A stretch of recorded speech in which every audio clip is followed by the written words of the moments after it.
যদি কোনোদিন সফল হয়ে আপনাদের সাথে দেখা করতে পারি, সেই দিন আপনাদের উদ্দেশ্যে বলবো, কিম নামজুন, আপনি ছিলেন আমার দৃঢ় মনোবলের প্রধান মাধ্যম।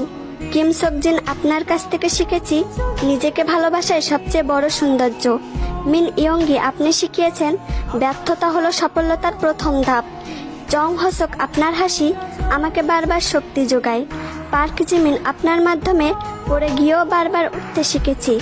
কিম তায়াং, আপনার হাত ধরে আমি কেপপ জগতে প্রবেশ করেছি এবং আপনি আমার তরুণের প্রথম এবং শেষ ভালোবাসা। জিয়ন জাংকুক, আপনার ওই মায়াবী মুখের মিষ্টি হাসি আমাকে বাধ্য করে আপনার প্রেমে পড়তে। সব মিলিয়ে আপনারা আমার জীবনের এক শ্রেষ্ঠ এবং সুন্দর অনুভূতি।